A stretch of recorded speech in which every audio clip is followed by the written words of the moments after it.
Hello everybody. It's been a little while since I've done an update, so I figured I'd throw something on here since I got some stuff done lately. We're sitting here at the layout. Been working on the lower deck for staging. Did get a little bit of light thin up under here. And then you can see some locomotives sitting up here on the top deck. Been laying out some potential consists, just to, kind of see what they like. So four four-axle locos or 3 6-axle locos is going to be the standard consist on the layout.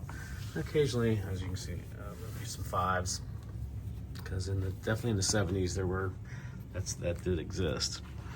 And then over here is the largest change to what the layout was, as we're starting to get the helix in. Now, as you look at this and you're like, hey, wait a minute, some of those threaded pieces of rod are not vertical. Yes, they're all individually mounted, and none of these mounts are hard mounted yet, but will be before too long.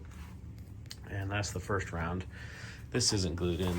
These two here are just tacked in there just for rod placement and generating any height here. If you remember, I did elevate this piece of bench work coming up here so that we did get a little extra height in here. And you can see the ramp in the background, which is the reason for that. Over there. This is the double pinwheel method. That is, I think, Dan Bork from Appalachian Model Railroading is who came up with this idea, and I said I'd give it a try, and I like it so far. I'm using real thin laminate, but when you put two layers together and glue them, it is seems to be very strong. There's a nice little chunk sitting there. That's what's been going on. And since putting that together, you'll actually notice I brought it out a little bit, made it a little bit wider. Just really worried about the length of trains I want to run, cramping the radius on the helix. So widen it out a little bit, so it's 25-inch radius and a 23-inch radius on the inside. Go all the way up about 6.5 turns. Yeah, I picked up this cough and I just have not been able to kick it lately. So see, double crossover as it comes down, so they can get to both sides of the staging yard. Now, none of this track is permanent. This is all laid out right at this point just to see what this looks like. So yeah, there's no real spacing in there. It's just, hey, can I fit these tracks in? And I have, what length trains am I going to get onto these? And I've already found a couple things where, yep, I'm definitely going to change this, definitely going to change this. So this was originally set up this way, but no, I'm not going to do that. So I'm going to bring another large radius turnout up to here. Bring one line, this line will end up bring it all the way down, coming into here. So give just a little bit extra length in that one. And then this will come over here, and then one of the smaller turnouts that I have will go here for these two tracks. And they're going to be a couple of them. And they'll be full length, because these two will not branch. I'll go all the way to here, back over there. So those will be full length. And I'll get two, full-size, trains parked in there. There's going to be two more, and then as I saw the spacing here, it's like, yep, I got room for one more here, so there'll be another turnout coming off, probably that first one there, come out, pop another turnout off of that one. Get one more track in here. As multiple people I've known over the years said, you can never have too much staging. And just simply does is just allows me to have a nice open run through all the way, and just for ease of that's where we'll be. Got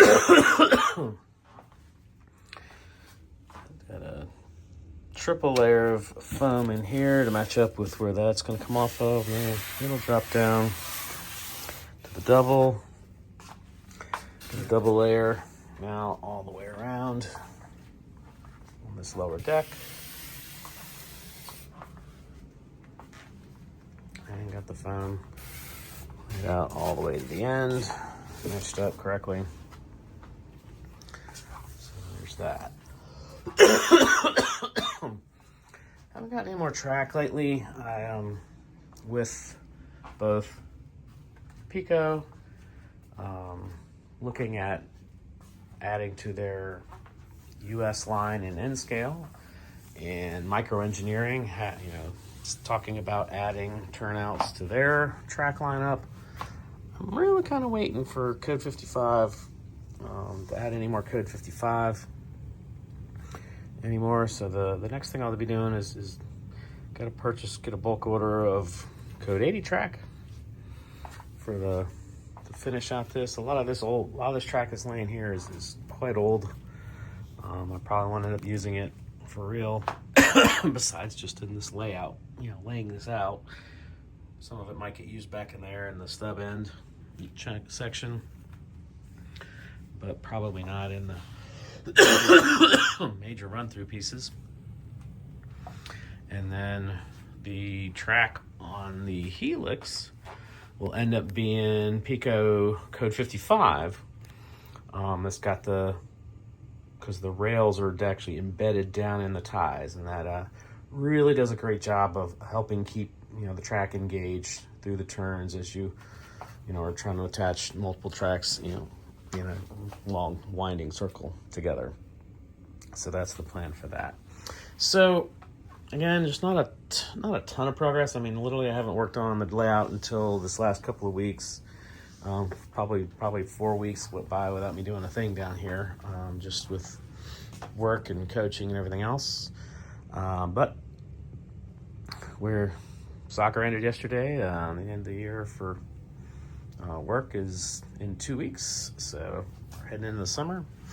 And so depending on if I have surgery on my torn ACL, I may get some more work done in here, but at this point we're probably going to be into a little bit of an acquisition mode as we pick up the track to start finishing some of this out. Would love to get the Helix done by the end of summer, and I think that's doable. And really get to the point where we can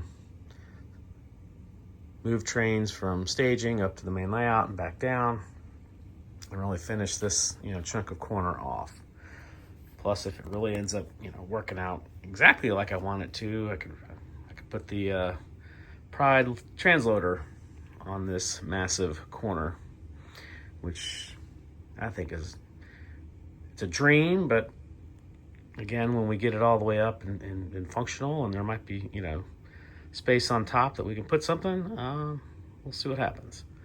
And now that I've made it a little bit bigger, it certainly is large enough to put large loop track on top. But again, I think ultimately it's going to be a 10 pounds of crap in a 5-pound bag kind of issue that we'll see. The idea has always been one for me. But anyway, I hope you enjoyed the update. Besides my coughing, there is still progress. It's not been abandoned, and we're still chugging along with plans to get some stuff done this summer. Talk to you later. Bye.